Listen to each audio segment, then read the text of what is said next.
It's outside, so really nice. I enjoyed it. Of the San Cristobal quintessence. So during the middle, I know you don't see the Twitch chat. San Cristobal quintessence. Here, I'll show mine. I love this band. That's pretty. It's got the golden era band. That is pretty. So during the middle of the podcast with Brent Money, somebody comes on into the chat and probably comments about 6 or 7 times about what cigars we're smoking tonight. And so I'm like, well, I didn't actually tell them that we weren't smoking tonight, but I did say that both of us love Olivia Series S or O. V. V. You like V? V's my favorite. I would say that is my number one go-to. Or their Connecticut. It's a good cigar. Man, that's a good cigar. I also don't think I realized, can you give me just a little bit more in my ear? I also don't think I realized how much we pondered during the podcast. Pondered. Like when we ponder things, like when I literally said, I was like, oh, this would be a moment where, where we would sit and take a puff of the cigar and think for a second. That's because I have an AI bot that scans our recordings and cuts that out. Really? On the audio. I leave it on the video because you can see us like pondering and taking a puff of the cigar. Gotcha. I think but on the audio, it does sound awkward when there's like sometimes only 7 seconds of just silence. So that's a little trick. Well, I guess that's okay. We'll talk about the interview in a little bit, but yeah, we're coming back quick. So we recorded Thursday. That posted on Friday. YouTube will be up tonight or tomorrow, probably tomorrow. And we're recording again on Sunday. And so we'll have a little back-to-back and probably one more and then done for the calendar year. It's crazy. It's crazy. It's already over, honestly. It's crazy. The year has gone by so fast. It goes by so fast. It's unbelievable. Did you watch any college football yesterday at all? I did. Yeah, I started Friday night. I actually watched OU lose to Alabama, which I didn't see coming, and obviously had OU winning in my bracket. Did not see A&M losing to Miami. I didn't see either one of those teams going beyond that level, but I did expect them to win the first round. So I watched that. And last night I flipped back and forth between a couple NFL games and watched Oregon kill James Madison.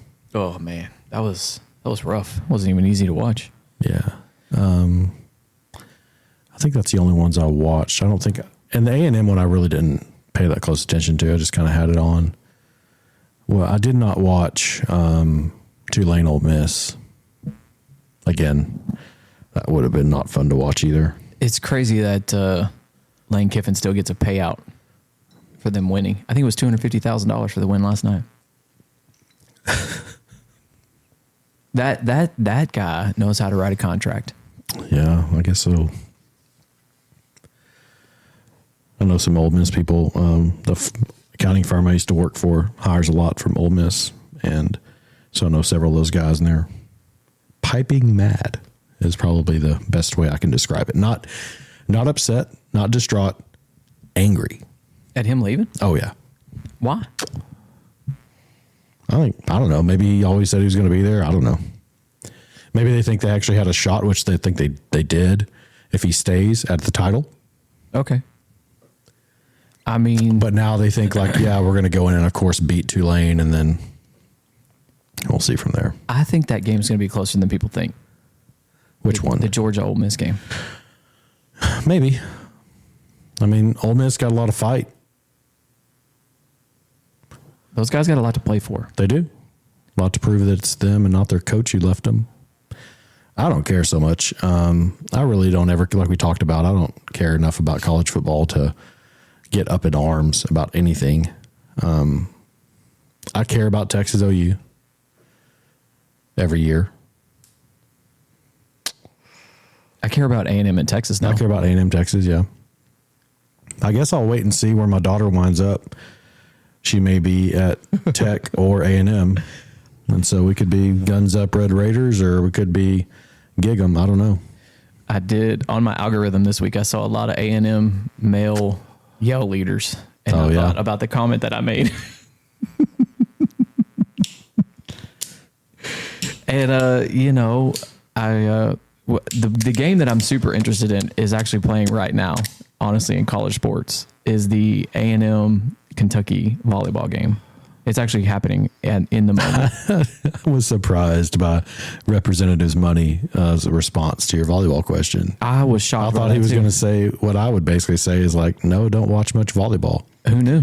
But he's right. Like, I do remember coming up, and this might have been because I grew up at church, and there's a lot of church volleyball. Volleyball was a thing in the 90s. Yes.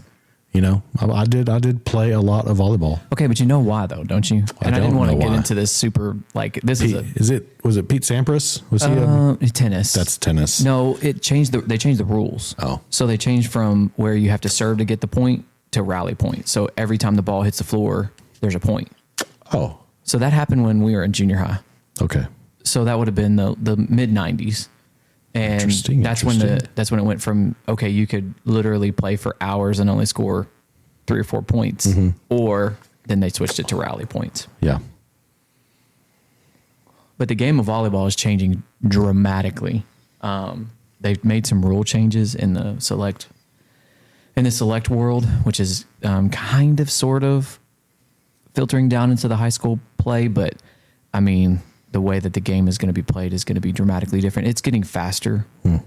The rules that they made, I know you don't care too much, but not too much. The double, when you go to set the ball on the second touch, you don't have to, there's no more doubles in certain leagues. So that would slow the game down and change it, but now you can move the ball faster. Interesting. So if I do say so myself. Are you paying attention to the World Cup? I mean, yeah, we're ready for it.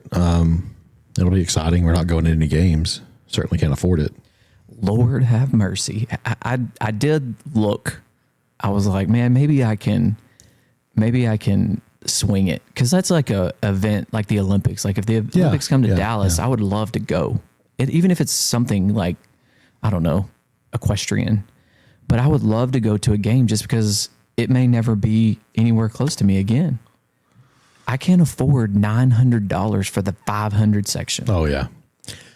I saw something where they were going to do some drawings and kind of lottery things to make some cheaper tickets. But, I mean, we're not going to go to a game, but we'll watch what we can watch. So it'll be exciting. And it's not just the games, like they bring soccer to town. Yeah. So there'll be things around the stadium set up. And so we can do stuff like that. I'll probably take the boys to see some of that. I went to the draft more than a few years ago when it was in Dallas at AT&T at Jerry World.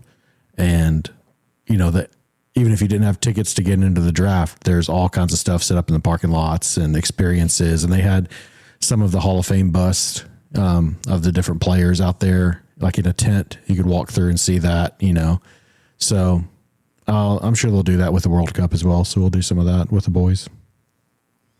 Yeah, I'll definitely do that. I have a buddy that does a lot of mission trips to Ghana, and he directly knows the president of Ghana. So I reached out to him. I was like, hey, any chance you could get some tickets to... How about a chance? Yeah. And he was like, I don't know. I'm going to see him in February, so I'm going to ask if he's coming. So... Not only tickets, but have you seen what you can Airbnb your house out for? No joke. Yes, I saw that. I was like, we could just go on a vacation, and what we could Airbnb our house out for would pay for the vacation. Yeah. It's a thought. Are we too far out, though? No. Really? No. There's that many people coming in. Oh, yeah. And you think about it, not counting traffic, it's a little less than an hour drive to the stadium. Yeah. I think anything inside of an hour radius is certainly doable. Maybe they'll have some of this construction underhand too. No, I doubt it. I was going to ask Representative Money about that, but I realized that he has no part in that. We did talk 3 hours. Yeah, that's true. We did talk. We talked for a long time. It was great though. I loved it. Yeah, it was a good show. Continue on with sports. Did you watch the Jake Paul fight? I did not. Okay. It was last night, right? Friday night. Friday night. Okay. Yeah. We are not a sports podcast, even though we talk sports every time. And I'm not a boxing connoisseur, just kind of tune in whenever I see it on. I watch Olympic boxing. I knew who this guy, AJ, was, that he was fighting. And when they did the weigh-in, first off, he came, Jake Paul, and did the whole Grinch move where he puts his hands behind his back and sticks his belly out. And AJ's like 6'6" or 6'8". I mean, Jake Paul's only 6'1". Yeah. And he was fighting up in the heavyweight division. And so the fight happened. The last time that I watched a fight live on Netflix was with Mike Tyson. And you got the whole look of his butt cheeks in the background. So this time I didn't make the mistake of watching. I remember that. I didn't make the mistake of watching it live with my son. This time I just watched it the next morning when I saw that it came on, and I was like, okay, I think, I didn't see anything terrible online. I saw that he lost the fight, but I just kind of wanted to tune in. And the fourth round comes along and I'm like, okay, AJ's about to knock him out. And Paul, now he did go down a couple times, but in that sixth round when he hit him, I saw the clip, yeah. Yeah, he tagged him hard with that right hook in his jaw. And right before the hit, again, we're not a boxing podcast, it looked like Jake Paul was already out of it. Like you saw, he didn't try to come up and protect himself from that last hit. No. He looked at him like he was flabbergasted. He's against the ropes, looked at him like he's flabbergasted and took that other hit and went down. And I was like, oh, he was already gone before that happened. Well, and did you see the other angle now that's come out of AJ's face as he's about to punch him? Yeah. Like he's got this big old smile on his face because he knows what's about to happen. But it was a good fight. It was entertaining. I don't know if it was a good fight, but it was entertaining, which that's what I want to be when I'm watching a boxing fight. I want to be entertained. Exactly. So. But yeah, I thought that was very interesting. I thought that was very, I saw that each of them had to split a purse of like $93 million or something along that lines. How much would you have to get paid to get beat up by Jake Paul? $93 million. That's a good number. Yeah. I might do it for less. Yeah, maybe. Do I get to train before? Or is it just, hey? I don't think it would matter. Yeah. I think I could train before and it wouldn't matter. Yeah. The problem is he's a big fella. I mean, he's not tall, but he's a muscular fella. Yeah. I think he knocked me out one punch. Hey, wake up, But I'm to the age where I don't know that I would recover very well. I could recover really well when I saw my bank account. That's true. I'd recover easily. That's very true. In other entertainment news, my boy Jelly Roll. Yeah. Had a big week. He had a big week. He had a big year. Jelly Roll had a big week. Big year. Yeah. And a big week. I think we have the clip. Yeah, this is him on Rogan with the Opry. I've got a couple clips. This is him on Rogan for his Opry induction. This is really cool. The Joe Rogan Experience. I'm going to show you something else, too. I didn't think I'd make it, Joe. I'm going to show you this. It's my buddy. Give me some volume, Chin. To say congratulations on all the great things happening in your career, and to thank you for the positive difference you're making in the lives of so many people who need the help. You're doing great work, buddy, and I'll never forget meeting you on the Grand Ole Opry and how much it meant to me to hear you say my music helped you get through some really tough times. That's one thing country music does really well.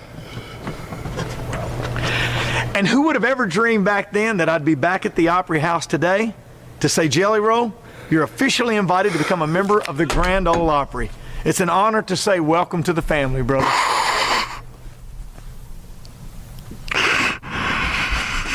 He wanted to play that for you when you're here.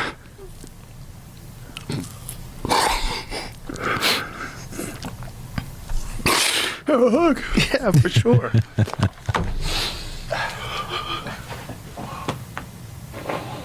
Oh, I love you too.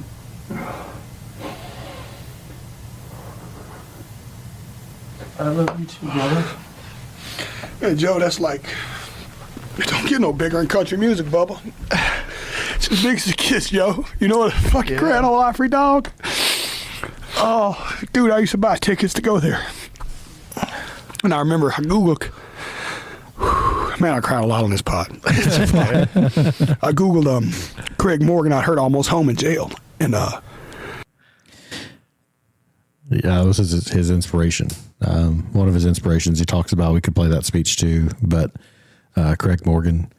And man, I'll tell you what, talk about a guy who's turned his life around. Yeah. You know? Well, I when we first started doing the podcast, I told you the story about when we went and saw him, and he was a large man. Yeah. This was 4 years ago, Yeah. 3-4 years ago. And it was very hot the night we went and saw him, the first time we went and saw him. And he struggled. Yeah. He was struggling. I mean, it was like 115 degrees that night. And down on the stage. And man, just watching him on Rogan, and then watching him run the 5K with the Bear podcast. Yep. And it's just amazing to watch him turn his life around. Yeah. And that follows along with the fact that he gets pardoned from the governor. And that he talked about it on that podcast, and I've heard him talk about it several times, that he had been up for it a couple of times before, and he was declined. Yeah. So I don't have it. Oh, you're good. I thought I did. And I think that one of the things that Rogan doesn't ever talk about, but when you see someone like Jelly Roll come on the Rogan podcast, and he talks about the importance of doing the right thing and you know, religion, and then you have followed that was Cam Haines came on and was talking about hunting and the importance of getting in the outdoors and the importance of men gathering together. I just think that we're right in the middle of I don't want to say a revolution, but just kind of this change in how men are going to be projected, I hope, anyways. Because it seems like for the last 5 to 7 years, we've really had this like where men have been put into this box, and you can't really express your emotions, especially when you're sad. And I'm hoping that we're seeing that change. For sure. Because you see a lot of it on that podcast for sure. Oh yeah, for sure. I think so. And you know, one of the things the governor said was, and then the news stories covering Jelly Roll whenever his pardon was announced, is how much work he does every time he goes to a city. Not every time probably, but most of the time when he goes for a concert, he visits the jails and the juvenile detention centers in that city. Yeah. And the news coverage that has come out since he got pardoned has shown him in some of those places. And it's so interesting because you watch that story and you see him hugging the governor, and it's skinny Jelly Roll, which I'm not going to call him skinny, but it's trimmed down Jelly Roll. And then they'll show him videos of him in these juvenile detention centers in his big Jelly Roll again. Yeah. And you really get a grasp for the transformation that's taken. But you have a guy here who has, committed crimes, dealt drugs, done time, found a love for music while he was in jail, fathered a daughter, reconnected with her, written songs, become, a national name, a national artist, crossover artist, well-spoken, can articulate his story, tell his story really well. He's done on Rogan and other podcasts, and is using his time now to go inspire people who are locked up like he was. Yeah. Like, honestly, what better pardon candidate can you find? I don't think you can. Honestly, I don't think you can. Yeah. Because that's what a pardon's supposed to be. Exactly right. Yeah. When you see someone who has in every aspect of their lives turned around. Right. And, and his wife has had a rough past too. I don't think she's had as many run-in with the laws as he has, or at least she didn't do heavy jail time like he has. And she has a book coming out too, kind of the same story, telling her story in February, which was the reason why he was on he was in town for other reasons, but he came on there to kind of promote her book. Yeah. So it'll be interesting. I would love to see both of them on there. Yeah. Where, she comes on to promote her book in February and then he comes with her. Yeah. That would be an interesting podcast because I bet I do know they have some wild stories. Yeah. I'm glad to see it for him. He's had a lot of things going his way. And I think it's good. I think he's going to use it for good. So I'm glad to see that. By the way, I just put my arm on the table and I thought Representative Money was going to flip the table a couple times on accident. I thought he was. I don't know if it picked up in the camera. I know it didn't pick up in the audio, but I thought he was going to. No, and through the magic of editing, none of that made it through. Awesome. But if you watch the Twitch, you get to see the whole show how it is. Yeah. We don't edit. We don't edit much. No, not on the Twitch. But some stuff. But if you watch it live, you get the rawness of it because it's just a single shot. There's no back and forth. Yeah, right. You get to see all the gaffes. Yep. You get to see me. I didn't realize this, but you saw me stand up and stretch. Yeah. Because we'd been sitting here for 2.5 hours almost. Right. It was great. Yeah. But if you watch the Twitch, it's just like you're sitting in the room. So, and hey, if you get a chance to tune into the Twitch, we're really close to meeting some goal apparently with Twitch. So hey, self-promotion there. This is a conversation that Clint is going to loathe a little bit because he loves talking numbers on the podcast. numbers on the podcast are always good. Yeah, but this week in my world and education world in the state of Texas, the realignment numbers came out. And for those that don't know, Texas school districts have to submit number of students in the high school in October. It's on one certain day. It's on one certain day. It's called Snapshot Day or Capture Day. And it's always around Halloween. Always around Halloween. It's sometime in that last week of October. I'm not exactly sure the day. It seems like it's a Tuesday. Yep. If I remember correctly. So if you're going through a flu epidemic at your school that week, then you could knock down. There's some I'm sure safeguards to prevent that. Oh no, 400 students have the flu this week. Hey guys, you want to win all your football games? I need 200 of you to not show up, or whatever the number would be to drop you down to a classification. Yeah, and just some highlights from our area. The biggest school in the state is still Allen, Texas, with 6,798 kids. They are the largest school in the state of Texas. And that's one high school. One high school. They've never split. It's always been the same. For comparison, Rockwall ISD, Rockwall High had 29, 21, still in 6A. They do compete against each other at certain times. Heath High School, which is also in Rockwall ISD, or is in Rockwall County, 3,079, and then Royce City ISD, which was 2,914. So essentially, that could be a district itself. They could compete against each other, with Allen having almost 6,800 and Royce City having like 3,000. Right. And those are all Dallas suburbs for our listeners who aren't in the DFW Metroplex. And Royce City is the town we're sitting in right now. So east of Dallas, Rockwall County, one of the fastest growing counties in the state. And we did talk about on the pod about how Royce City is going to split their high school. And then there's several plans that's been delayed at the moment, but several plans. Some other ones that are relevant along I-30 here. Excuse me. Cattle Mills was at 909. Farmersville was at 791. Greenville ISD, who Representative Money represents, was 1610. And then Sulphur Springs was at 1254. And then Paris was at 960. That's a big deal. Some of those numbers across the board, the state was down 10%. Okay. As far as enrollment numbers for the Snapshot Day, Capture Day, which was kind of interesting. Because there's growth in the state. There's growth in the state, but you're seeing some exodus, as we talked about with Representative Money, between homeschooling and these ESA schools that are kind of popping up. So it'll be interesting to see how actually that is a big difference. 10%. Yeah, 10%. That's a chunk. Yeah, and because the net, like, it would be interesting for somebody to be able to project based on the growth that's coming to the state. I think I saw a map. And this might have been 2024 because 2025 is not over yet. Somewhere around 366,000 more people have moved into the state. And so you project that growth of what it should be based on that. And then you have even a bigger number than 10%. Correct. As that actual delta. Correct. So there's some things that play into this besides just the ESAs. With the changes in the legislative, you can now graduate early with some programs that were created. That has an effect on it.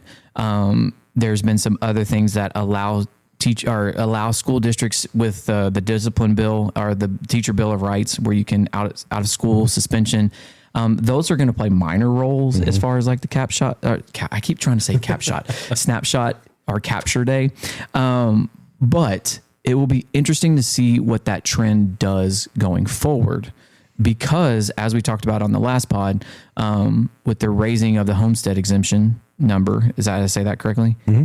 And then also now with the ESAs, applications are open. It'll be interesting to see what Snapshot looks like next year. Yeah.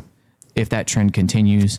Typically, what the numbers that I saw, you saw along the 30 corridor, numbers grow. Okay, so if you went east on 30, it grew ever so slightly. Sometimes it wasn't even a whole percentage point. If you get 10 to 15 miles off of 30, north or south, you saw negative growth with that 10% or even 20% in some cases. And then the 20 corridor going out of Dallas towards Louisiana, same thing. Those districts grew. But then once you get off of 20 and you go either, down into deep East Texas, some of those schools saw 30% loss in their attendance.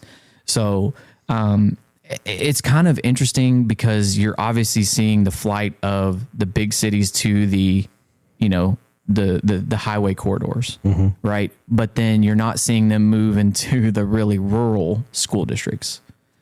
The big school that is kind of interesting and we've talked about it a little bit on the podcast is Salina is now moving up into 5A.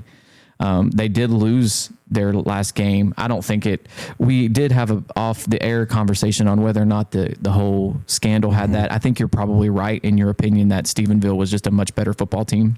Not much better, but a better football team. Salina lost and snapped a 30-game win streak, and normally that would just went one ear and out the other for me. But then with this scandal going on and with their athletic director in suspension right now, it makes you wonder, like, what kind of effect does that have just as a school as a whole? Is it the morale low, or is there, I don't know if there's any coaching changes that have happened with the AD being suspended. He was the head football coach, but he was the head football coach and the AD? He was, and the AD, yeah. So I don't know that it necessarily had a huge effect because just as we talked about with Ole Miss, the coaches, the players play and the coaches coach, and that does matter, especially at that level. Yeah. That was going to be my point to you whenever we actually did have a conversation about it, is when you get to that level, every single decision matters. Yeah. And so sometimes whenever you have those kids that are juniors and seniors, they have that experience, so they don't really need as much guidance. They just need you to make the right decision in the moment. Gotcha. And so I think my opinion has changed on that. I don't think it has as much to do with it as I originally thought. Okay. Especially when I watched Stephenville win the whole thing, Right. So state football championships happened this past weekend too. Have you ever been to that? Yeah. Yeah, that's a great time.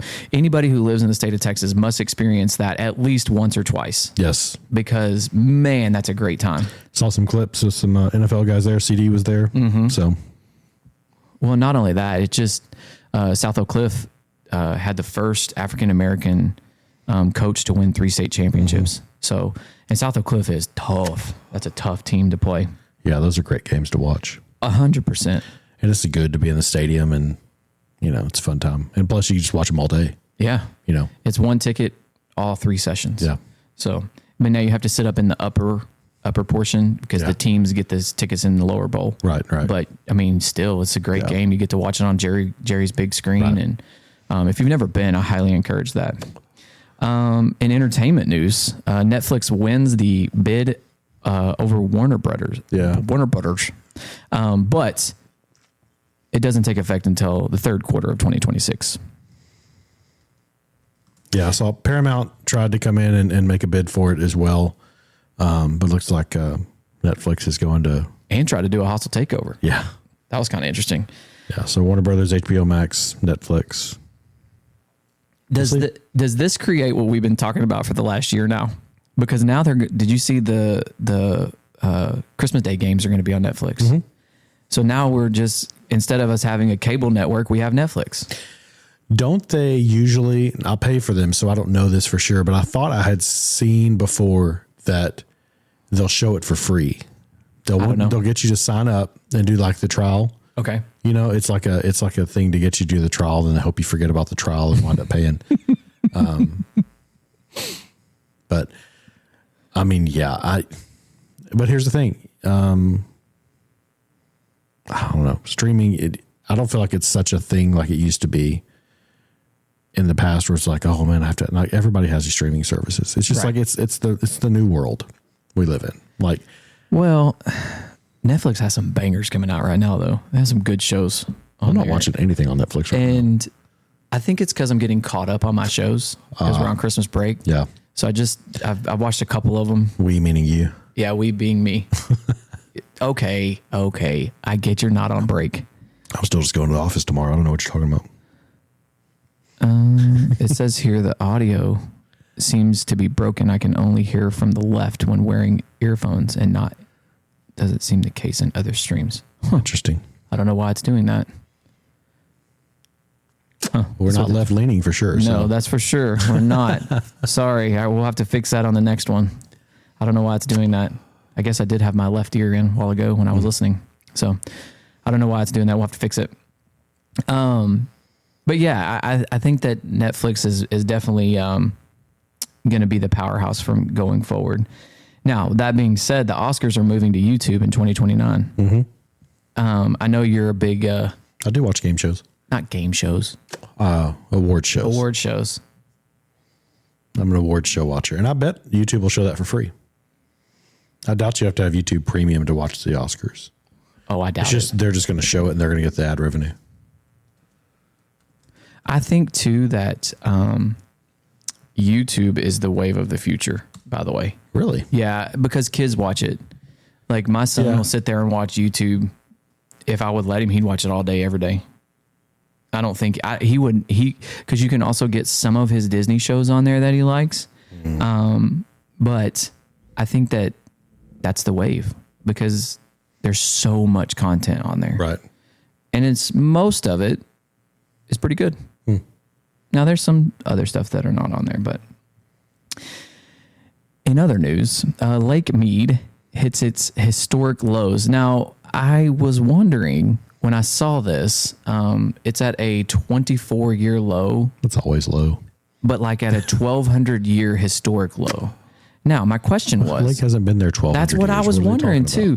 I saw it when I read the article. The article was dumb. Did you read it? I did. Okay, but why would they say it was at a 1,200-year low? That was my thing. And this comes from the Smithsonian. Yeah.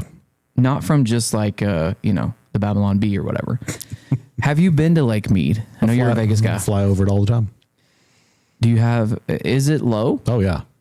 Noticeably? Yeah. Oh, yeah. I fly over it, like I say, at least a couple times every year the last 15 years. Made 10 of those flights this past year, so it's always low.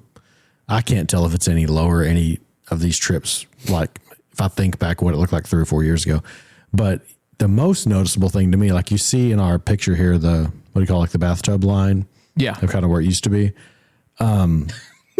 Is you see the docks are all just on dirt. Yeah. Like, the marinas and everything, and this boat slips and everything. There's no boats in them, obviously, but you see them all laying out there basically on the ground because the water levels are seeded so much.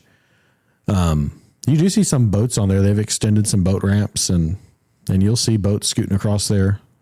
Whenever you fly over, it's not like it's so low it's closed to boat traffic. But, you've got Lake Mead and Lake Powell that basically put all the water in California. And like we talked about a bunch of episodes ago, California needs to do something about its water because they have plenty of water that comes from the north if they just want it. Right. But what was it? Some salamander or fish or something? Yeah, it was a fish. It was a fish that A smelt? something, A smelt? that apparently they need to not have this water. And so it was dumb. Like over one fish, we're not going to have any water in Southern California. Now I'm curious what it was called. I think it was a smelt because I remember laughing. It's California for you. I remember laughing at Trump trying to say the word smelt. That's California for you. But I don't know. I hope it doesn't run out of water because I like going to Vegas. But every time you go to Vegas, Yeah, the Delta smelt. The Delta smelt. Yep. That's hard to say anyway. It is. But every time you go to Vegas, like a lot of hotels do, but they really hit you hard on the saving water type of pledges, and like the little cards are everywhere. And like, hey, if you don't need us to come change your sheets and wash your towels every single day, now I think that's the default, but I think that's been the default for a lot of places post-COVID is you have to like let them know if you want them to come. Are you a come and change their sheets every day kind of guy? No, not really. Not me either. I don't want people in my room. You got same. I just would. I'd rather you not come in there. Don't come in there. We always put the do not disturb thing on. And there. we're never in Vegas long enough for it to matter anyway. Well, I guess when we went to Mexico, Yeah. I didn't want them in there, but they kind of have to because they got to refill all the stuff that you. Interesting thing about Vegas though is they will come in and check every 2 days, no matter what. Do you know why? I would assume overdoses. And are you alive? No. Oh, From the shooting. That guy was able to bring tons of rifles and ammunition into his room and nobody noticed. And so they will come into your room every other day at least. And even if you're in there and they knock and you're like, no, I'm good. They're like, no, we got to check your room. They call it a courtesy something or whatever, but that's what it's for. interesting. I did not know that. They may not come in and change your sheets and towels, but they will come in your room at Just least to check once it. every other day. Yeah. Interesting. I did not know that. That makes sense, though. That makes very logical sense. I keep wanting to. I need to ask next time if I can get a room on that floor because we stay at Mandalay Bay a lot whenever we go, especially in the summertime because we like their pools, like we talked about. He was on the 33rd floor. We've never stayed on the 33rd floor, and the way they work, like a lot of hotels, is your room key only lets you on the floor that you're on, so you can't go up there. But they've blocked off the whole end of the hallway. Like he had the suite at the end of the hallway, and it's a wall now. There's not even a door there. But I don't know why. Morbid curiosity, I guess. It'd be interesting to walk down there and just see this thing Just to walled see up. it. Yeah, that's kind of interesting. I get I get the curiosity though, because I would want to do the same thing. Yeah. Just to kind of see the perspective of it. But it's odd because, he had to have a very specific room to be able to pull that off. Yeah. So I wonder now also if somebody asks, because it's like a lot of the hotels in Vegas. Mandalay Bay is a 3-wing, looks like a peace sign without the circle around it. Okay. A ton of the Vegas hotels look that way. And they're 3 tiers. And so it was on the one, like you would have to ask for a specific room to be on that wing and on the side of the wing that faced Las Vegas Boulevard. So I wonder now if somebody comes in and they request a high floor on that wing that faces Las Vegas Boulevard. If that's a red flag. Yeah, if they get checked. I would imagine. Maybe they get checked every day. For sure. I mean, asking for a strip view room is common in Vegas, but not at the Mandalay Bay because you're all the way at the end of the strip. There's nothing to see across the street from you. Oh. It's literally where that festival was. That's why they had the festival there. It's flat. Nothing's there. It's open. So Interesting. Yep. The things you learn. Venezuela oil quarantine. So basically, we're blockading their ships. Just got a notification on my phone after we started recording. We just boarded the 3rd one. Man, so that's 3 in a week. Just about a little over a week. We got a news clip here for one of them. We get off of Lake Mead in its sad state.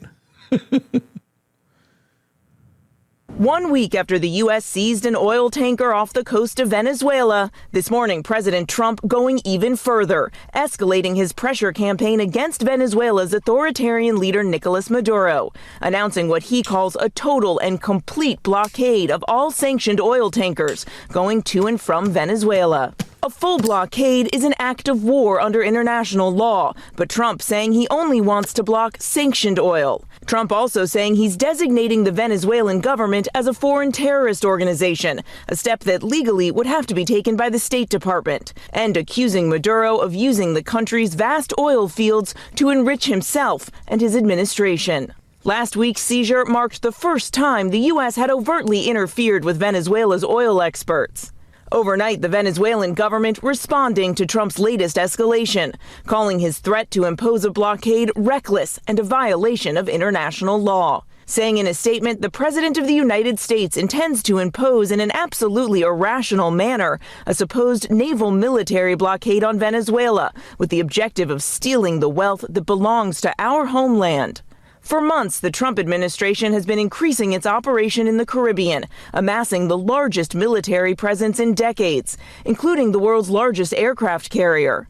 The Pentagon striking 25 alleged drug boats in the Caribbean and Eastern Pacific, killing at least 95 people without providing any public evidence or identifying those killed. The administration has insisted this campaign is about stemming the flow of drugs. But in a series of shockingly candid interviews with Vanity Fair, White House Chief of Staff Susie Wiles blunt in suggesting this may really be about regime change.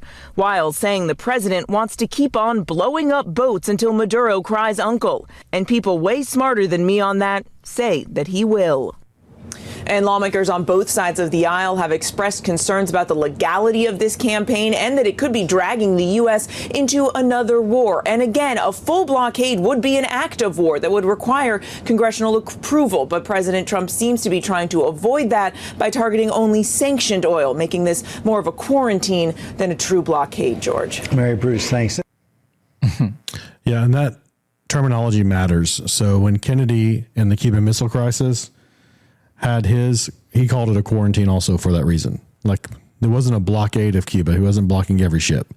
He was blocking Soviet ships suspected of bringing in missiles into Cuba. Yeah. And so a actual blockade is that is an act of war that would require, but Trump is well within his power, just like John F. Kennedy was well within his power to perform a quarantine for a country. Well, and it's also my understanding a lot of the ships that they are quarantining are flying under a false flag. Oh, yeah. Yeah. They're called ghost ships, and they are, they're basically trying to fly under the radar, so to speak. Interestingly enough, Venezuela's 80% of its GDP or exports come from crude oil. Venezuela is very oil rich. So 80% of its economy that it gets money from is exporting crude oil. However, they don't have the technology or the facilities to refine it. Right. So they send crude oil out, and then they get gasoline in, usually from Iran. And so these are the ships that Trump has blocked. And honestly, it's trying to accomplish foreign policy through this. I have a really interesting clip. And hey, if you're on the Twitch, you're going to get to see me have to get up and move some stuff around, but that you won't get to see on the YouTube. So that's one of my favorite clips from that movie, John Paul Jones. But essentially, yes, like, we don't have as much of a vested interest in not letting Venezuela sell oil as we do as Venezuela not sending drugs to our country. Right. So you do things to put pressure. Kennedy did it. Lots of presidents have done it. Well, and I saw that these ships are turning off their tracking systems as well. Yeah. That's what makes them a ghost ship as well. Yeah. So I don't remember exactly. They're trying to hide. They're doing illegal. Like, there's already an oil embargo on Venezuela. This isn't something new. Right. Like, there's already economic sanctions there. They just haven't really been enforced. So, which I think gets lost a lot of times. Like we talked about with representative money, I was like, this is something that is the president is using to try to keep Venezuela from sending drugs to our country. Right. If you don't like what he's doing, what is your solution to make it better? Yeah. And I don't think that there is like one. Whether you like it or not, he's the president. He's doing something well within his power to try to stop that. Now, obviously with the Cuban Missile Crisis, that did bring us to the brink of war. And, oil was the issue Japan used to support their attack at Pearl Harbor. So, you've got those things in history. I do not want to go to war with Venezuela. Right. And I don't know if Venezuela would even take it that far, but it's not a good time probably to go to Aruba. No. Aruba is the closest Caribbean island to Venezuela. Not a good time to visit. We're not a travel podcast either. Thankfully. But yeah, it's kind of like with the narco boats thing. I think he's doing something well within his power to try to stem the tide of drugs that is killing Americans. Yeah. Okay. I like it. And when you think about it from that perspective, it makes a whole lot more sense. Right. At least he's doing something. Yeah. Not just sitting back here and using words. I just I saw. don't sound like a very good diplomat right now. No, but I did see. My wife showed me something, and she was like, "Hey, do you remember this?" And it was Biden, and it was Kamala Harris was standing right behind him, and he says, he's talking about foreign policy or attacking or something, and he says, "I have one word for you: don't." And she was like, I remember that. Imagine if that was what Trump did. that's Like all he's doing. imagine if the script was flipped right now, and that's all he did was just say don't. Like, no, it's empty words. Right. It's empty words. I mean, it's the same. Like you say, you could be Biden standing behind and just saying, don't. Or you could blow 25 narco boats out of the water and board 3 Venezuelan oil tankers. Yeah. Do something. And it's, again, I'm going to reference Representative Money says that the government has the sword and now he's using it. Mm-hmm. Exactly, and that's what it's supposed to be done. Yeah. Okay, talking about more about on the economy here. Ford has scraped its full electric Lightning truck. Yeah.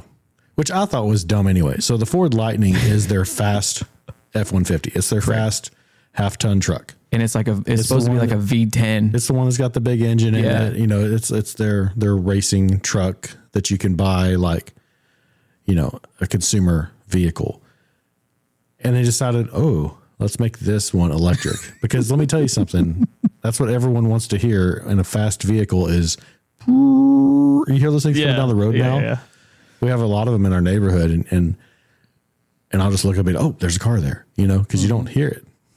Well, anytime the Amazon truck comes in, they're electric too. I always think about Back to the Future whenever they're in that neighborhood, and that's all you hear is that. Yeah, and that little apparently they make that on purpose, or you wouldn't be able to hear them at all. Oh, right. So it's like a safety. It's like a safety. That they're actually making the noise on purpose. They make the noise.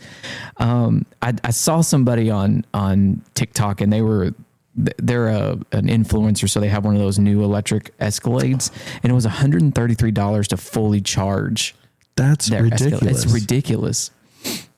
So I filled up our Ford Expedition yesterday, and it was $49, and it was empty. It needed to be fully refilled, and it was $49. Right, and that was like $2.23, I think, is what the gas was at that time. Versus 175% of that to get your electric car. Exactly. And the whole fossil fuel argument. Yeah. I thought in the conversation that we had with him in 52, that's what I'm going to start referring it to episode 52, about how there's not enough wind or clean energy currently to provide for the data centers. Mm-hmm. I thought that was a very interesting take because like there's not. Right. Like if everybody was trying to charge their electric vehicles at the same time, mm-hmm. Imagine if the Buc-ee's parking lot was not gas, but it was electric. Mm-hmm. Imagine the amount of energy that would take just to fill up people's cars. For sure. Yeah. Imagine all the diesel those generators would burn charging those electric vehicles. Like it's ridiculous. It's so much. Like you talk to anybody, please, anyone try to make the argument to me that electric cars are better for the environment. Did I see that you tried to put the landman thing? I did put it in there. Is it on here? Yeah, I got it. Okay. And I'm proud of this clip because I had to go in and take all of his cuss words out. So I had to like go edit. Normally it's just you could find the same thing on YouTube, but I went because there were so many and so many aggressive cuss words. I went in and actually removed them. But yeah, we'll talk some more about the Lightning, but this landman clip, exactly what we were just talking about, it puts in there. I think that's probably the most epic Tommy Norris rant on Landman. That's the most viral. It got brought up also when he was on Joe Rogan recently. They played it and talked about it.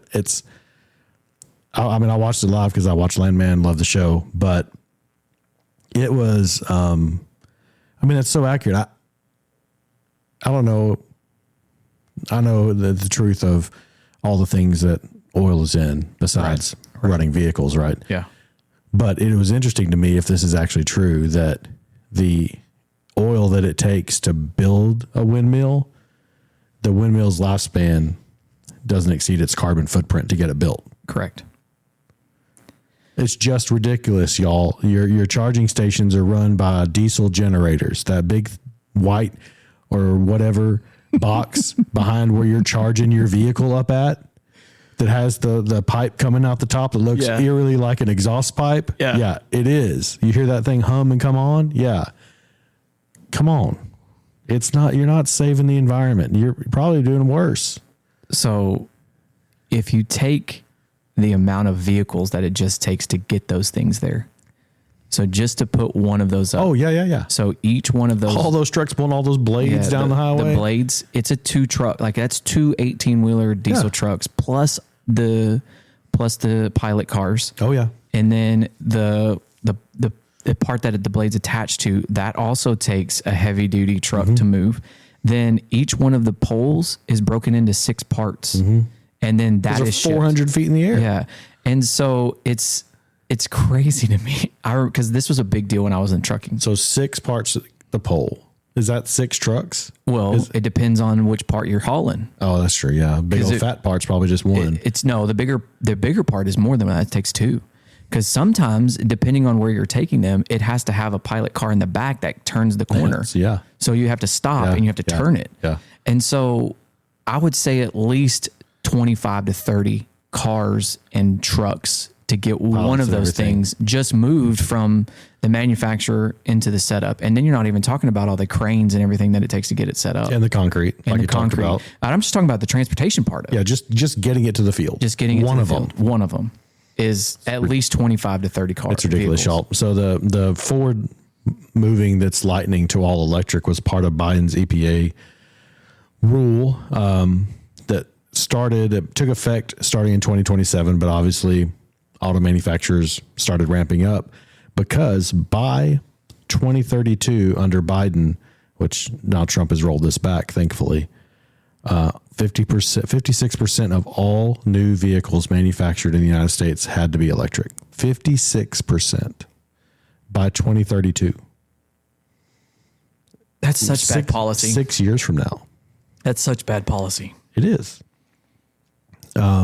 There's a EV tax credit, which, hey, if you buy a Tesla or an electric vehicle, I'm sure you're loving that. It's like $7,500 a person. So that's cool. Or a vehicle, I should say. So that's a nice little tax help there for you on your tax return. But that plus the rest of the Inflation Reduction Act, which is under Biden, the Brookings Institute, which is extremely, when I say conservative, I don't mean politically. I mean, they're not political. And also the Tax Foundation, which is not political. They just say how it is. Say that thing cost $1 trillion. Gosh.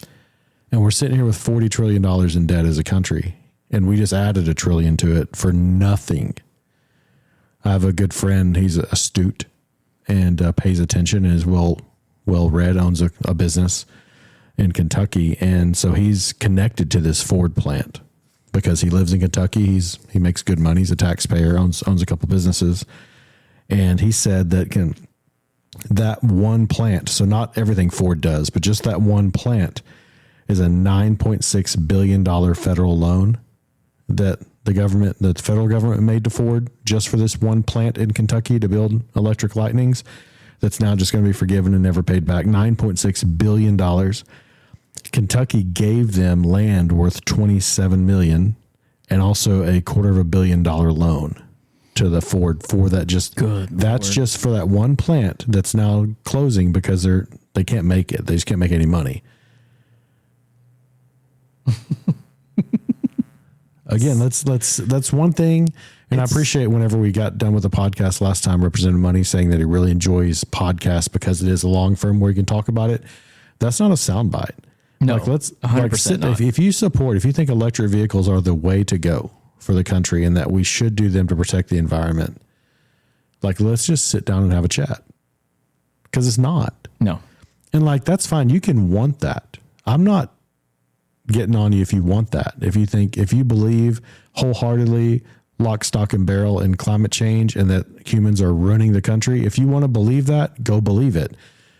But if you're trying to tell me that electric vehicles are a solution to that, you're wrong. I'm not going to tell you your beliefs are wrong. I'm going to tell you your solution's wrong in more ways than one. I thought it was also interesting that he talked about the Chinese coal plants. And I researched it, but then I got sidetracked with something else. They don't have all the rules we have. Yeah. Which, I'm not trying to fill up our country with coal plants either. I saw one in California of all places. No, Arizona. We were driving this past summer. I'd never seen one before. An actual coal electrical plant, because we have water down here in Texas. Right. We get a lot of our electricity, maybe all of it. I don't know. Not all of it, obviously, but from hydroelectric generators from dams that we make lakes. But I saw an actual coal electric plant in Arizona driving up this past summer on our vacation. So for perspective, he said that Texas needs like 80 something gigawatts of energy just to provide what's 85 gigawatts. They just started the construction in 2024, the end of 2024. And it's at basically 94.5 gigawatts of mass production in 10 years at 392 gigawatts is full capacity. Whoa. It's potentially only at 23 to 33% capacity in 2025. China. And that comes from The Hill and CNN. And here's the thing, y'all. Like, if you really care about the climate, go talk to China. Like, we live on the same globe. Like, what they do affects the planet too, right? Mm-hmm. Like, let's not be dumb. That's why Trump got out of the Paris Climate Accords, because we were the only ones doing anything. It's like, and he got killed for that. By the way, he got killed for that, but like, it's so smart, because the Paris Climate Accords had the United States having to do everything, and nobody else is like, oh no, they all had like extensions and waiting periods for them to have to comply with it. Yeah. But we have to like apply today. And everybody's like, I can't believe Trump got rid of it. What? Crazy. One other thing on that, I'm really interested to see how these nuclear power plants play out, because I think your point was correct with what you said about if the state can start one, the federal government will get in the way 100%. Yeah, I'm such a Texan. I just want to dare him to tell us no. What are you going to do? Yeah, I don't think they will. No, they won't get, especially as you said, as long as Trump is in office. Let's get this ball rolling. Yeah, Trump, and then hopefully a JD Vance after that. I have a wild theory. Okay. Wild theory time. Okay. Have you been seeing Nicki Minaj come out and talk about how great JD Vance is? Yeah. What if he makes her like the ambassador to the UN or something like that? Okay. I don't think vice president. That would be wild. That's what you were gonna say. That would be wild. But what if he Vance Minaj? 2028. That would be a wild ticket. First. That would be a wild ticket. But my point is I think she is out there campaigning for him right now. Yeah. I still think I don't think those people should work in government though. And we don't have this on the run sheet, but like, you have these more influencer type people, maybe they're celebrities. So I'm talking about Dan Bongino stepping down from the FBI director. And like, I understand he has qualifications to be the deputy director of the FBI. I'm not saying he doesn't at all. Right. But I feel like anybody, if you're talking about Nicki Minaj, Dan Bongino, like Joe Rogan doesn't need a place in the government either. No. Joe Rogan needs to keep doing what he's doing. Neither did Elon Musk, if I'm being quite honest. Yeah, exactly. Like, they need to continue doing what they're doing. And I feel like it almost takes away their influence, their power, their effectiveness if they step into government. Yeah. Someone called me the other day and was like, you're paying attention to current events, right? And I was like, yes. And they were like, do I need to worry about Bongino stepping out? I was like, no. If you've been reading the tea leaves, he's been unhappy for the last 6 to 8 months. Yeah, we talked about several podcasts ago. We thought that he was going to be gone like the next day after we recorded or something. Yeah, because he just seems so unhappy. Yeah, and he said that his wife misses him. It's not a good fit. Maybe so. I don't know. One of the recurring elements in the West Wing is that none of them are able to have relationships. You know, like the president's relationship is strained. The chief of staff gets divorced in the show. And then all of the senior staff just cannot have relationships. It's consuming. Yes. It's consuming. You know, I think that's one thing that Texas does get right is you can have some sort of a family because you're only down there for a short period of time. And I wish we could have talked more about that, and maybe we will if we have him on again. But I like the way Texas does it, where they really are citizen lawmakers. Yeah. Like, you're here for 140 days every other year, but the rest of the time you got to go, work, run your business, whatever you do. Yeah. the Historical Society has sued Trump over the ballroom. They did, and they lost. But I mean, I'm glad though that this judge, like the judge hasn't officially ruled yet. They had a preliminary hearing December 16th that said, and the judge is like, no, you can keep doing what you're doing. I'm not going to make you stop. And then he's supposed to give a final ruling in January and basically indicated that there's going to let it continue. So I'm glad like the Historical Society wasn't able to get an injunction and like stop construction and put this thing in. So now, because I'll tell you, the people who are against this, liberals, Democrats, whatever you want to call them, they want nothing more than just to have an eyesore at the White House right now. Yeah. So they can continue saying 3 years later and it still looks like this, you know. He did double the cost of it. Yeah. And then I would just point them to Obama's library and Biden's non-library. Yeah. Well, Biden shouldn't have one yet. It doesn't get there yet. But he can't even get money for it. Right. I mean, I did see, you put this on here, but the cost has doubled to $400 million. Which he says are going to come from private donations. And people are like, well, we don't know. Yeah, you do.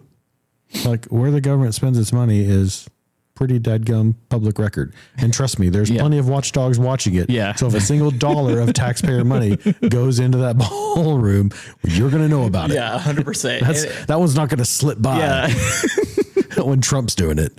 That's the one thing, you know, like, you know, if you know every bad thing about Trump, Right. like you don't have to worry about, well, what if we don't know? No, you know, because nothing gets by. Everybody is going to know exactly. Everybody's and going then to know. the Newsweek poll, I know we like polls, but 56% say they oppose. I think it's probably 56% don't care. Yeah. If you ask the common person walking down the street, okay, so I don't know. I think generally you'll have Trump supporters who love it. You'll have people who don't like Trump who hate it.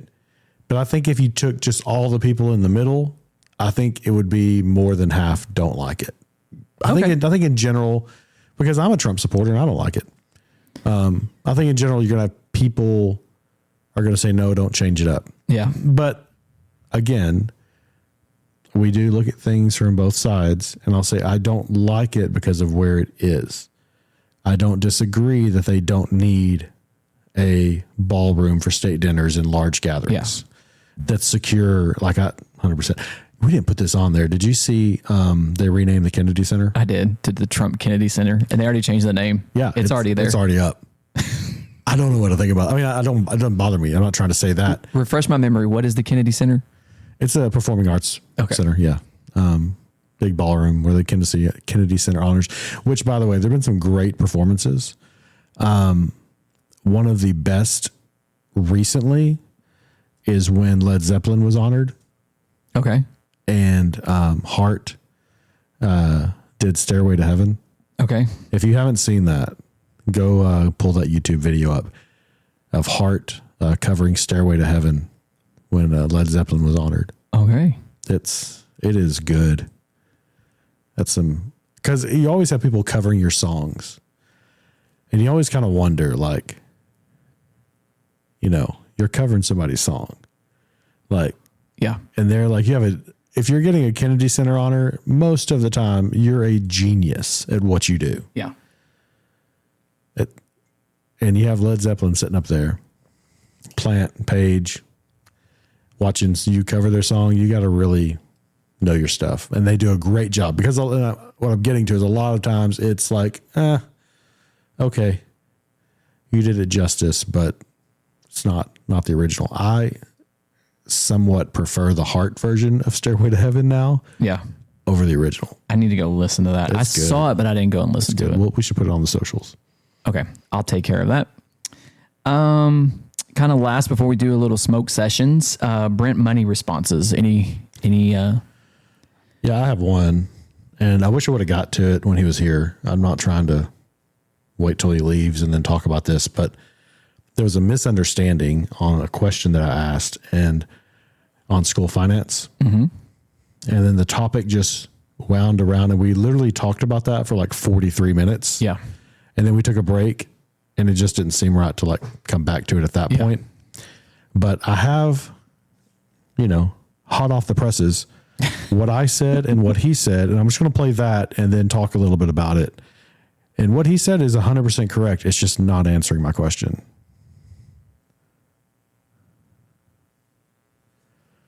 Looking at property taxes is always I feel like it's probably the biggest when people talk about tax reform in Texas. Property taxes is obviously the biggest topic that people want. And it seems that when we've been giving money back to homeowners through their lowering their property taxes, it's been done through the homestead exemption. And I understand, and I'm interested in learning more about how the state's hands are tied a little bit in that, because, you know, those are property tax rates that are set by tax levying agencies that are not in Austin, right? You have county, city, school districts that set those. The state can increase the homestead exemption, which they've done a couple of times now. As a property taxpayer, I'm thankful for that. But it does seem to directly harm schools, because schools are the only property tax subject to that homestead exemption. Like, the homestead exemption doesn't lower the tax base for counties or cities for what they're collecting, or a hospital district or whatever it may be. And so by increasing that homestead exemption from 25 to 40 to 100, it reduces the tax base. And so painting that whole picture, in my town where I live, we passed a bond a couple of years ago, a big one, almost $1 billion, building a new middle school, new high school, and a lot of other projects. Huge, $986 million, I think, something like that. They've had to pause those projects. They paused the middle school, and then now they're looking at what they might do differently on the high school, which is it's more than 50% completed, because that tax base has been reduced so much by the homestead exemption. Keyword, you heard me say 3 times, tax base, not tax revenue. Well, I mean, what the state has done in some cases is buy down with excess taxes that we collected from you at the state level. We're going to pay your property taxes. That's called property tax compression. Mm-hmm. Okay. So we're taking money out of your left pocket, which you paid in sales tax, to the state, and the state is going to pay your local property tax. The local property tax entity, which is the school district in this case, is not getting less money. They're just getting it from a different place. Right. Instead of coming from the citizens directly, it's coming from the people who buy things at stores to the state, and then the state has more money than it spends, and it buys down or pays part of your taxes for you. Yeah. So keywords there, and everything he just said is correct. Right. So if you're not from Texas, the way Texas does all of it, so we have a sales tax and we have property taxes, and businesses with a certain revenue pay what's called a franchise tax, but it's over a pretty big revenue threshold for the business to have to pay that. So homeowners and business owners pay property taxes. And what we have is something called a homestead exemption. So if it's your primary residence, your home, then you get a reduction of what the appraiser says your home is worth. So that they've been increasing that, and that's how they give money back to you and lower your property taxes, because the state doesn't actually assess a property tax against you. The school does, the county does, your city does. And you could have a hospital, you could have a community college, you could have all these different taxing entities depending on where you live, and they can assess property taxes on you, but the state doesn't actually assess that tax on you. The state allows the homestead exemption, which what I was asking, the homestead exemption only affects your local public school taxes, not the county, not the city. None of those other ones are affected by the homestead exemption, just the school district. And so my point was that disproportionately affects and hurts school districts, because they're the only ones subject to that homestead exemption. And like he said, whenever his full response, you can see it on the YouTubes and the clips, is it started at 5 and then it was like 25,000 for a long time. And then it went to 40 and it's gone up and up and up. It's over $100,000 now, which is great. It's putting tax money back in our pockets. Texas has a surplus. They should give that money back to the taxpayers. And so what his response is when that is reduced, the school isn't getting less money because the state takes their revenue and basically grosses up the amount. So the school still gets the same whether the homestead exemption exists or not. But that was not my question. There, at least 3 times in my question, I said it changes the tax base. The tax base is the amount of property value in that school district subject to that tax rate. So it's not so much the revenue that the school is getting, but the total dollar value of all of the properties, all of the real estate in that school district, subject to that taxing authority, subject to that school district's tax.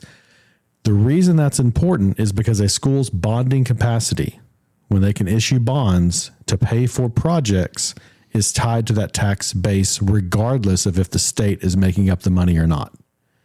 And that's what has caused schools in my district where I live to have to put their projects on pause because the homestead exemption has reduced the tax base, the dollar value of the properties in the district, even though the state has made up the revenue difference to the state. And so when a school passes or when voters pass a bond, you don't issue all of those bonds on day one. You issue those bonds as you need them. So you're not paying interest on money you don't need to use yet. If you ever built a house and used a construction loan, it's the same thing. You go out and get a construction loan for $300,000 or $400,000, but you don't owe interest or owe money on that $300,000 or $400,000 on day one. You take some money for the dirt work. You take some money for the foundation. You take some money for the framing, and then the outer and the sheetrock, and a little at a time. Schools do the same thing as they do these projects. But the state law and the bonding calculation has to do with the tax base, not tax revenue. And so my point is, and I think it's a really important one, is that, you talked about local elections. Voters voted in our school board. All the voters in my school district voted, and we voted in our school board. We also passed with like a 67% vote, so 2/3 favorable, a school bond to build a new high school, to build a new middle school, and do all these other projects. But now, because of changes that have been done in Austin, not locally, are causing those projects to be put on hold, and that is the problem. Yep.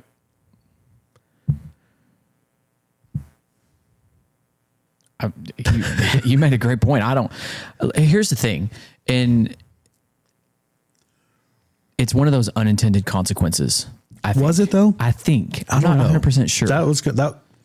If we would have followed up, but we went on into ESAs and other types of things and then took a break and everything in the conversation. But it could have been an unintended consequence, but I think these people that are writing these laws are smart enough. And I feel like as they're writing the law, your school districts and your finance personnel and your superintendents are letting you know, just in case you don't know, right? As you increase this homestead exemption, it reduces our bonding capacity. And it wasn't like it went from 5,000 to 140. Right. It's slowly increased, and that's been an issue going forward. It's slowly reduced the bonding, but going from $40,000 to $140,000 right. is a huge impact. You're taking $100,000 in value on every single real estate property in that school district. That's reducing the bonding capacity, even though the school district has the money to pay it. Right. They've got the money to pay it. But now, because the calculation's wrong, and so I think the simple fix would be when you say we're going to raise the homestead exemption, okay, not only with tax compression are we going to make up the difference with sales tax and other revenue that the state has, but we're also going to change that bonding calculation to pretend like that homestead exemption doesn't exist. If they can make a change that way, then I think that would be the fix for it. And then we could continue building the schools that the taxpayers voted for. Right. He talked, and I believe him 100%, that he believes that there should be more local control. Yeah. Well, this is an instance where Austin has taken away local control. Right. And it's something that needs to be fixed. I don't have enough. The only thing the only rebuttal that I have, and I kind of rebutted against it a little bit, and you did as well, was the lack of understanding of school finance. If it's truly that way, like if people really don't understand in Austin how school finance works, that's a huge problem. Because I promise you, I have people that I know that I talk to regularly that do understand it. And that's the reason why they flip from the M&O to the INS. That's why they do hold those elections to move that money. Like Rockwall just did. Yeah, like Rockwall did. Roy City has done it before. I know Greenville has tried it. Cattle Mills has done it. Yep. Farmersville has done it. A lot of schools in our area have done that to move that money from, I don't remember if it's from the INS to the M&O or if it's from the M&O to the INS. I don't remember. It's INS to M&O usually. Okay. And so that way they can pay their teachers more. They can pay their teachers more. And so there wasn't a moment for that rebuttal to happen. Does that make sense? Right. So I felt like if that is the case, it's also like he was talking about, he thinks most school CFOs don't understand where their money comes from. Like, I disagree with that. I've talked to some pretty smart ones. Yeah. And in our district as well. I know him. He's a sharp dude. Yeah. And and like I say, the lady that does ours is very intelligent. I don't understand every in and out. And, you maybe can make a case that there's really a small amount of people who understand every single in and out of it. I get that. That's the way things are in my profession as an accountant. Like, I know a lot, but then you have people who are just specialists who really know every single little nook and cranny of it. And these people can call on those specialists whenever they need help. Right. But I don't agree at all that it's so complicated that nobody understands it. I think there's a lot of people who understand it well. And then there's maybe a dozen or so really specialists in the state who are, avail themselves whenever school boards and school finance people and superintendents need specialists. Yeah. But I understand it pretty dang well. So do I. And I don't work for a school district. I do, but I don't work in that department. Right. Sure. You see what I'm saying? Like, and that's the other thing too, like with the ability and the information that you have available, it's there. You just got to go find it. Right. And I promise you, the lady that does the tax roll in Sulphur Springs, because Sulphur Springs does their own tax collection. Okay. Yeah. And so I promise you, those ladies in that office, they know exactly what's going on, and they know exactly where that money's going and exactly where it's assigned to. That would have been a good follow up. We just didn't get to it. We got into ESAs and a lot of other things. And by the time we had talked about school finance for 45 minutes and needed a break, it was time to move on to other things. Yeah. But happy to, continue that discussion. And he did ask to come back on again. So I'm sure we'll do that. Yeah. That'll be definitely one of the topics that we'll cover for sure. Right. And I enjoyed having him on. It was great. It was once we kind of got past the beginning, awkwardness of not knowing exactly who was talking when, but, and I was telling my wife, like, I don't feel like we're an interviewees. Like we don't do interviews very well. Like we kind of talk to each other and then I felt like we got into the conversation and we let the conversation go where it needed to go. Right. And so that was, it was great. So knowledgeable. And it was really, really great of him to come on and great political theory talk. Yes. I loved that. It caught me off guard at first. Yeah. Like I was kind of like, okay, where are we going with this? And then, okay, so I read about that Dutch sphere of influence guy. Yeah. Kuiper. Yeah. But he was neo-Calvinistic. And at that phase of life where I was at, I was trying to figure out kind of where my own belief systems were. And this was probably 15 to 18 years ago. And so I couldn't really dive in deep to that because it was this whole humanistic and humanism was still kind of like this postmodern take. Right. And so I really wasn't buying into that because I had a professor that was super postmodernist. And I was like, I don't want to be that guy.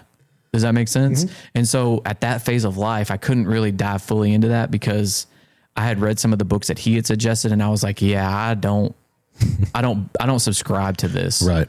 And anyways, I just, no, it caught me off guard. Good, just background and theory on the law on Texas politics too. You mentioned a book on Texas politics. I'm referencing it on if you watch the YouTube, you'll see the books he references pop up. Okay. So we can, get actual titles on those and everything. So I'm interested in adding those to my reading list as well, but it was a great conversation. Look forward to doing it again. Same. I'm going to add them to mine as well. Yep. All right. Smoke sessions real quick. Pennies from the final mint set coin. Did you see how much they sold for at auction? I saw it, but I forget the number. Can you guess? I don't know. It was in the millions. Was it 16.76 million at auction for the Omega gold penny observed, the reverse Omega gold penny, and then the circulating penny observed? So there were 3 pennies in that last minted set. Would you pay $16 million for the last gold? Me neither. Me neither. Minnesota jury awards $65 million on Friday to a mother of 3 who claimed talcum products made by Johnson & Johnson exposed her to asbestos, contributing to the development of cancer. The jurors determined that the plaintiff received full value of her claim. 60 what? $65.5 million. This is from Yahoo News. One person? It appears to be just one person, the mother of 3. I'm surprised that we don't have more lawsuits like this, because there was a talcum powder lawsuit several years ago. So was it she used it on her 3 kids maybe? Yes. Oh, okay. And it caused the development of the lining in her lungs. Yeah. Jeff Bezos' aerospace firm Blue Origins makes a historical milestone after launching its first wheelchaired person. I believe it was a woman. It says person here, but she's a woman. And would you go to space? Yeah. I think we've talked about this before. Yeah. I'm out on going to space. It's not really space though. Oh, they're not orbiting. Yeah. They're going up and coming back down, which I would still do. Have you seen him go up and then do wrestling moves? My brother always sends me that. He's always like, from the top ropes. It's like, on top of it, and it's whatever. No, I would do both. I would love if I could afford or get a free ticket to just go up and come back down, just to see the Earth from that it's round. Yeah. From that vantage point. Well, if you subscribe to the round Earth. That's where Jeff Bezos could spend some of his billions, is take people who are flat earthers and send them up there. Okay. Be like, look, it's a ball. That's been done. Has it? Yeah. What did they say? Kyrie Irving was one of those guys that went up and what saw did he say? He said, okay, the Earth is round. Oh, okay, good. Yeah. So, all right, Australia state plans to ban, I'm going to butcher this word, infantada chants after the Bondi shooting. Mm-hmm. Is it infantada, as I'm saying it right? Yeah. That's anti-Jew. Yeah. It's from the river to the sea is what that means. Oh, I did know that. I should have.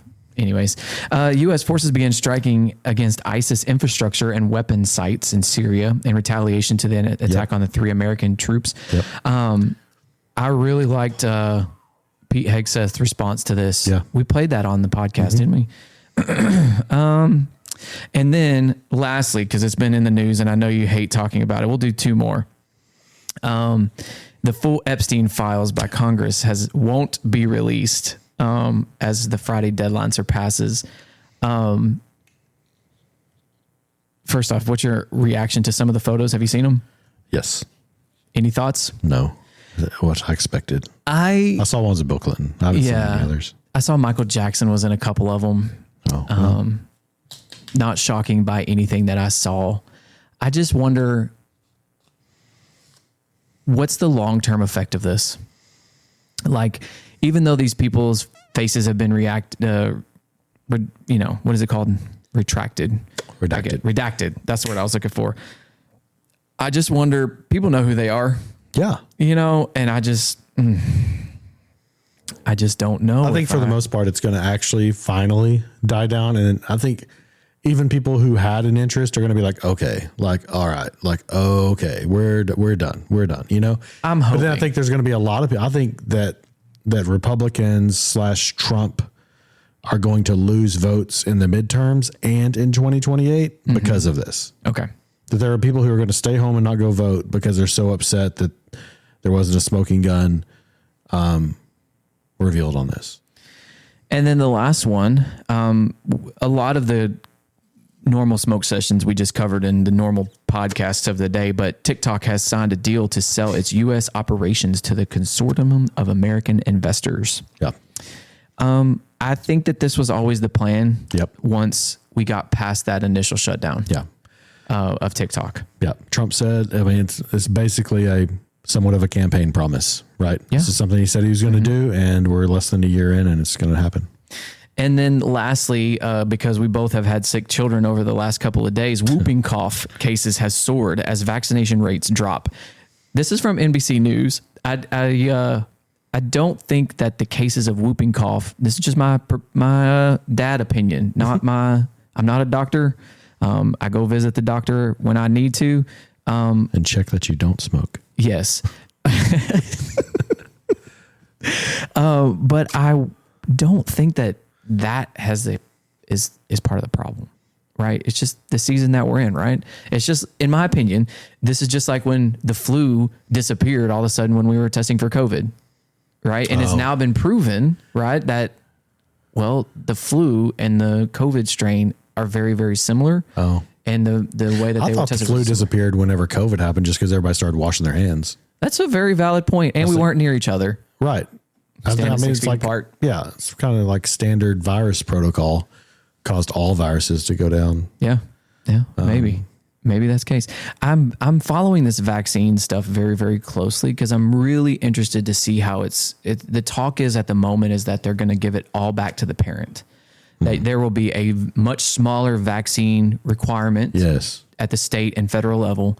And then any other vaccines, you just go to your doctor and ask. Right. I think it would be appropriate to say, all right, these are the ones like we got to have these. Right. But still give out the information and all the kind of things. And then say, okay, here are some ones that are recommended, and then here's a list where if you live in these areas or have family history here or susceptible to this, you may want to consider these as well. And then with each one of those, it says, this is the type of vaccine that it is. This is why that matters. And give you some information, let people make informed choices. You got to trust that the information's good at that point. Right. Which is not a given, but I really encourage people when you first have your first child, make sure you trust your pediatrician. I love ours. I love ours too. We've had the same one since our oldest was born. That's right. Same one. And you have to be able to have real conversations with these people and trust their opinion. And if you don't trust their opinion, you need to find a new one. Yes. Because they're the ones that care for your kids. The thing I love about our pediatrician is she is so even keel. Same. Ours is our 17-year-old. She was the first pediatrician we went to, and she had her first 1 week after the hospital appointment. And about 9 weeks in, she was having what it turned out to be it was just a regular stomach issue, nothing major, but she was concerned it could have been a more serious issue. And so she walks back in after she does some tests. She says, okay, you can go ahead and take her to Children's, or we can call an ambulance for you to take her to Children's if you want to, but just so even keel, just level. And you're so, like, oh, what? What? Hey, what? He's the first kid too, right? Now if they told me that, I had a kid in Children's 2 weeks ago. Like, it's not like every day, but it's kind of by kid number 6, you're like, we know this place. Like it's not to the point where we have like favorite meals in the cafeteria, but we know our way around, But I just love, she's great. She's very even keel. She's not pushy. She's very informative. That's great. Yeah. You got to have a good pediatrician. I don't think that has explained enough in parent talk is trust your pediatrician because I just saw ours this week and she was like, okay, how's everybody? Blah, blah, blah, blah. And she just is so, she knows our children. She knows some of them are a little more dramatic than the others, and she's like, okay, how's it going? And I never feel rushed. And we had to send our son, he's having some issues with his weight. And she was like, okay, we've monitored this long enough. Let's just get some more tests done. Mm-hmm. It's not super emergency whenever you can get in. And, as I talked about on the podcast before, we finally did get him in, but took 6 months to go see a pediatric endocrinologist. Mm. But yeah, that's something that you got to pay attention to, especially in the 6th season. For real. I know we've talked Christmas quite a bit. Any of your plans changed? No, man, I'm looking forward to it. A couple days of work here, and then we'll have some, I'm excited for what we're getting the kids. I like giving gifts. That's a big thing for me. And so I know what we picked out for them, and I know they're going to like it. And I like giving gifts. So it's going to be an exciting time. And I just like the food and hanging out and the movies and, we get to do that starting a little bit sooner than you do. Yeah. I mean, I'll be in the office a couple days, but like tomorrow night, we got some plans to do a couple things, and then we'll be, making hot chocolate and popcorn and gingerbread cookies and watching Christmas movies. Oh, I hate gingerbread cookies. I love everything ginger. Yeah. You like ginger beer. I know do. That. Ginger beer, ginger ale. That is the one of the worst takes that you have, by the way. I'll take it. But, do you and your wife give gifts? Yes. Okay. So we normally don't. We do. It's not nothing major. Yeah. Like we do stockings. So we talked about that. You're right. I normally don't give gifts. Like we normally are just like, hey, let's just, cause we're at a phase where we can kind of get what we want. Well, I come home and my wife's like, hey, I'm just letting you know, I got you something like 2 weeks ago. And I'm like, golly, what? And she's like, yeah, I did. She was like, and your oldest daughter was like, our oldest daughter was like, hey, you better tell dad, cause dad's gonna be mad. Yeah. If you got him something, you get. So I was able to get her some things, but she got me something that it sounds silly, but I listen to a lot of music. I listen to a lot of music, and I have been wanting one of those turtle box. Yeah. Not the big ones, just the one that it's about the size of my water bottle. And that's kind of, for me, I would not spend that amount of money on myself to get myself that. And she got me one, and she gave it to me yesterday. She was like, because I was sitting out on the patio listening to music. She was like, hey, I want you, this is what I got you. And I was like, thank you. Like, that's really a meaningful gift. Mine was, I just got her, she already has it. We have 2 wiener dogs, 2 dachshunds. They're 2 of the dogs that we have. And she loves those things. Sometimes I think she loves them more than me, but, I got her a bunch of dachshund stuff, some jammies and some cups and some blankets and some things like that. So, but yeah, we were planning on doing a family thing tomorrow.